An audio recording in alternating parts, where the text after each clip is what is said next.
Awesome. Well, thank you guys for being here with me today. Hope you are all feeling energized, excited after the coffee break. I am excited. I know you're going to see the title and think data, numbers, maybe this is a little boring. Um, for me, this is not boring. I am maybe an outlier here. My background is in mathematics. So numbers, the data has always been my passion, what gets me excited, the problem solving and becoming more and more relevant every day, as we've already heard on the stage, talking about AI, the math that powers it. So I'm excited to jump into this. Like I said, I have been working with data science, machine learning for my entire career, but most recently that has been spending these last 5 years with PepsiCo, leading our North America division of our consumer data science team. So it's been great. It's been 5 years, and so we've been facing a lot of different challenges. It has not gotten monotonous. It's not boring. There's still new things that I'm learning every day after these 5 years. But what we will talk about today, and here we see on the slide, is how we can create a robust data strategy that leverages first-party and third-party data in tandem with one another. Before we jump into the nitty-gritty, we're going to just talk about PepsiCo a little bit before. I know you guys probably hear PepsiCo and obviously make the connection, PepsiCo, Pepsi, the kind of staple beverage. However, we do have a larger portfolio of food and drinks. You'll see that captured here in our tagline, food, drinks, smiles. I really just like the image here at the bottom where you can see a few of the items in the portfolio. We, of course, have Pepsi, some of these beverages. We also have bubbly water, a newer product that's come out in the last few years, Starry, and then a few of the foods as well. So Smart Food was my favorite for a while. Now we have Nattu chips you see in the middle, a little up and coming, maybe a dark horse for my new favorite. But all of this really equates to a complex portfolio that equals $94 billion in revenue last year, spanning over 200 different countries and territories. All of this powered by these many billion-dollar iconic brands that you see. And then, of course, this is supported by over 300,000 employees. So with all of these complications, there's a lot going on. My team does support across the entire portfolio in North America. So we need to come up with a strategy to understand each of these brands individually. So we'll see here on the next slide, of course, with all of these different brands, we have a lot of different identities. So one of the bigger identities that you guys are probably all familiar with is one of our brands, such as Gatorade. So Gatorade has this really strong identity that associates it with things like sports. So you see here the iconic Gatorade dunk that happens every post-Super Bowl. I know there are betting lines in Vegas of, hey, what color is the Gatorade going to be this year? I personally am invested in this as I am the host of our neighborhood Super Bowl party for the last 4 or 5 years in a row. So this is one that I really love. It is debated where it started. One of the theories is that it was started with the Chicago Bears, which is what my family is a supporter of, so that's the version that I go with. But obviously, you see Gatorade, we have a really strong brand identity that's tied to whether that is football, that is baseball, basketball, any other sports. And this is really different than something like Tostitos, also in our portfolio. Tostitos is, as you can kind of see here, a really blank slate product. I mean, it's evident on the bag itself. The bag shows a can of salsa next to it. It's a product, as we put here, that's really made for pairing. You can purchase our salsas, of course, to go with it, but a lot of creativity from our consumers and customers comes out of making their own dips and being able to bring Tostitos to their party. So when we think about a brand like Tostitos, it has a very different identity than something like Gatorade. And with that different identity, we have different data that supports it. So like we said, it might be more of a market basket analysis with a brand like Tostitos, while with Gatorade, we might focus more on some partnerships with some of the major sports leagues.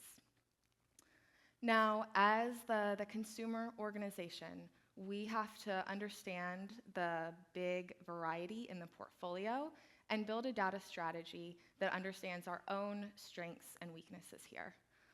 So when I say strengths, what I'm really kind of meaning coding here for is our first-party data, where we're strong, where we know our consumers. This is where we have the most rich data, we can understand our people. And then our weaknesses is where the third-party data can come in. So whenever we don't have first-party data to support it, which I think is no surprise here, CPGs are not known for their robust first-party data. When you all think of CPGs, you're probably thinking of some of the great partnerships that we have with third-party vendors. So how do we use these amazing partnerships in tandem with what we already have that makes us strong? So to get there, we have to think, what are some of the benefits of our first-party data? So a big one, and one that's really important to me, is visibility. This is something that is internal. You can walk down to the desk of someone down the hall and say, hey, what's going on here? I have a question with the data. It looks weird today. You have the full visibility into what's going on, you understand the nuances of it, and you can adapt your strategy around that. Of course, this goes hand in hand with another one here, reliability. So if there are some shortfalls somewhere in the data process, you, of course, are aware of this, and you can say, hey, maybe this one set is actually our gold standard, it is the most reliable, and here's some other data that's supporting, but maybe not something we can count on every day. So we can integrate it as more of a minor part of our solution. This, of course, leads into another advantage, which is your competitive advantage. Your first-party data is something that your competitor doesn't have. This is where you can really distinguish yourself, make yourself stand out from the competition. You also have more flexibility with first-party data, so you're able to understand with how it's captured, how you can change it in any way to make it better suit your use cases. And then, of course, you have relevance, so your users are your biggest fans, and they're the people that you want to listen to. This, however, is, like we said, only one part of the story. We think of this as one part of the DNA of our consumer, and the other part really is supported by these great partnerships with third parties. So third parties can get you where you can't always get with first party alone. A big one here is breadth. So with your partnerships with third parties, you're able to maybe get data that's tangential to your actual use cases. It wouldn't come naturally from your user set, but you have some use cases where you would like to support your existing data. You also have context. So this is something that will tell you more of what's going on in the market as a whole. You, of course, know what's happening in your niche, but maybe there are some larger trends that are happening in the market that you need an outsider perspective to see. We also have expansion. So, of course, this is kind of the top of funnel where you're able to acquire new people. And then there's, of course, speed. It takes a lot of time to set up a robust first-party data set.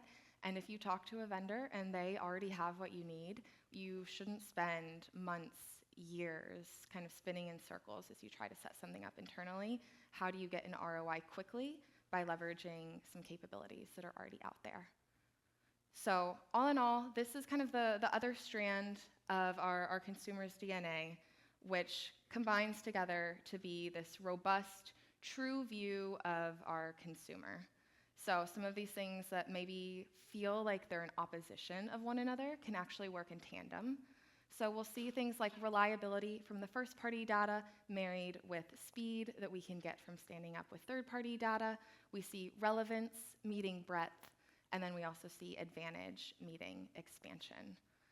So all of this is great, and I love talking about these ideas in abstract, but I know whenever I'm attending events like this, I love to kind of get into the details, have some takeaways. So what we're going to talk about here is a few methodologies that you can take back to your teams and hopefully get some of your wheels spinning mentally on the challenges you might face and how you can integrate these together. Because it sounds great to say, hey, let's just easily put it all together, but how do we actually make this a reality and make this happen? So one of the ways that we have to think about this is sort of algorithmically. So what are the key steps to understanding how we can combine these data sources? To start, you just have to make sure that you understand your goals and your first and third parties' data availability to actually meet those goals. So we really look at this through two lenses. So there's commonality and there's completeness. So with completeness, we're trying to understand, are these looking at the same audiences? A lot of times you have maybe millions of consumers in your database. We know there's over 300 million different households here in the US.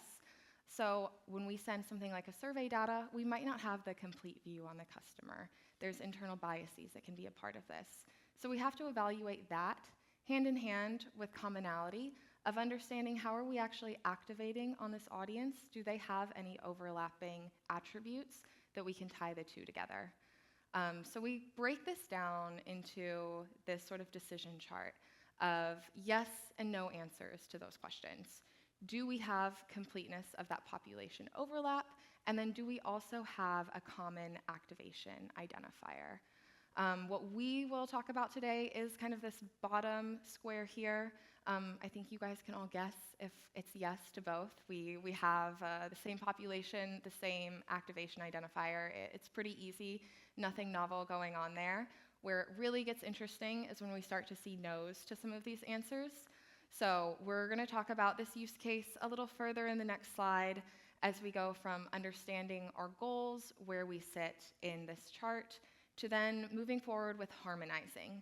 So these are any of our supporting attributes that have the potential for a relevant overlap, whether that is exact or something like a fuzzy matching. This will at times require you to sacrifice granularity. So there are features that we might have that seem really important, like what is the age of this consumer? However, if we have another data set that has age in the form of a bucket versus exact age, these things don't have to be completely incompatible. We can reduce the granularity to make sure that we are getting the ties between the two data sets. With this, we move to the next step of training a machine learning model to extract some of the most important features when we are looking for the insight that we're hoping to gain from that first or third party database that we want to move into our activation data set. So what this really does is it helps us understand beyond just our best guess and our intuition of what is the data actually saying is important to this attribute. And then we can take those findings into this last step where we're able to actually combine our first and third party data by using that strategy that we came up with from the training set, taking those features and recursively iterating on them through those harmonized features that we previously found. So I know that's a lot, and hopefully it's making sense and getting your wheels turning on where you could apply some of these things. I want to give you guys an example of what this would look like for something like PepsiCo.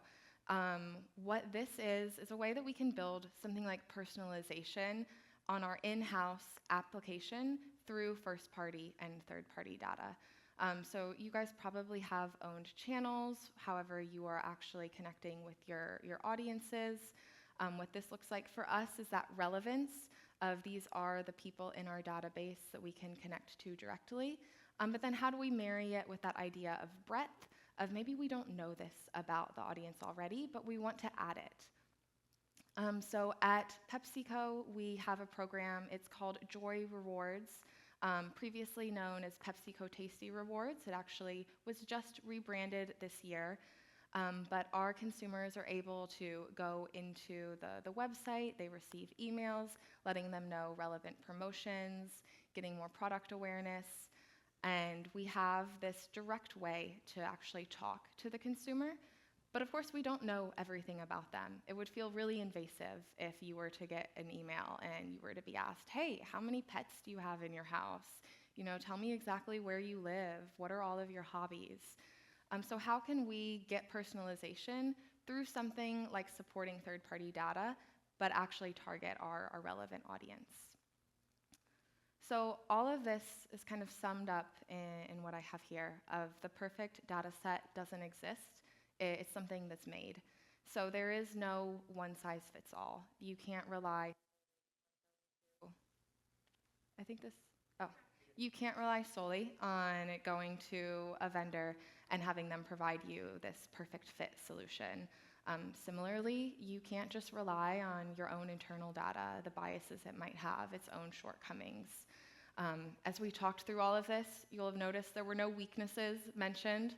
This is all strengths. It's not about saying that any of these are bad or worse than the other.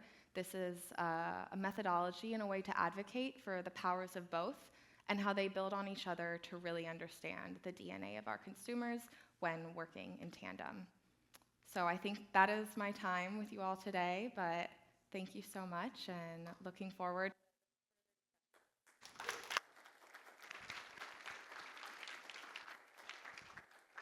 Avery, thank. Hang on. What's going on here? There's something on. Go ahead, try It. Can AI fix it? It's Chad. Chad did it. Chad did it all. Chad. All right, that definitely works at least. I mean, I do this like I'm not loud enough that you guys can't already hear me already in the room, but it's fine. I heard you laugh. I appreciate that. What questions do we have for Avery? Kelly from Synchrony again. I have a question on the first-party data. In my experience, it's only good until it's not good anymore. When I think about, someone maybe bought Pepsi for 8 years and then they switched to Diet Pepsi and they're still getting specific stuff. What's your approach to make sure what you have is, obviously the most current that you would have available, but adjustments as you start seeing shifts in behavior? Yeah, and one of the things that we do is we are updating our data regularly. So even our first-party data, we're getting refreshes, we're understanding our platform, who the new users are, but then we're also able to marry it with some of those third-party insights that you mentioned that are around the industry in general. And so we might have known at one point in time, this person has a really high likelihood to buy Pepsi, based on the attributes we have around them. Maybe they meet the demographics of it, but we can rely on some of the data that we do get from third-party partners of, hey, who's purchasing Diet Pepsi now? Take that information and say, this person that existed, we captured them maybe a few years ago even at that point. Do they still look like the Pepsi buyer, or are they now appearing to be more similar to someone who's moved to Diet Pepsi? So it's not static. It's something that we're updating on a regular basis. Do we have?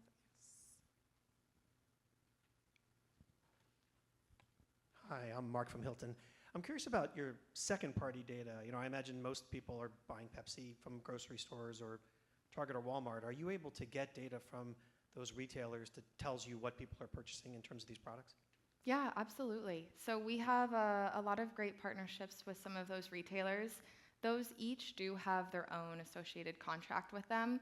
So we always have to just be careful and understand when we're using that data, what can we actually take from that retailer and apply in other spaces versus what is more of proprietary, it's an insight that has to stay within that retailer. Which is something that even if we were able to take some of those insights and apply them across the board, we would still want to take into consideration because, of course, certain retailers have different personalities of who is actually going to shop there. So anytime we have one source of truth, we need to look at those biases and say, great, this information comes from a retailer, but if they're a discount retailer, can we really apply this to a more high-end one? Do we have any other questions for Avery? Going once. You make it easy for me. Hey Avery, thanks. My name is Matt from Donata. That was great. I actually don't have a question about first or second party data or third party. Okay. But I do remember when I was a kid watching the Giants. Oh, by the way, go Bears. I'm a Bears fan. I remember seeing Bill Parcells get dunked with Gatorade. And I remember that well because my uncle, Don, was my football coach, and he said, if you ever did that, we would crush you. So just point of clarification, I think it might have been the Giants. So, yeah, that's all I would say you didn't ask me, but if I was to be dunked with Gatorade, I'm a big fan of our cucumber lime, which is not a classic, but it feels refreshing. You get the nice cucumber, so I'll take that as the question. My choice is cucumber lime. Yeah, did you even have a question, or were you just rambling on? I can do that well enough by Clarification. myself. Avery, thank you so much Thank you, guys. for rounding it out this morning.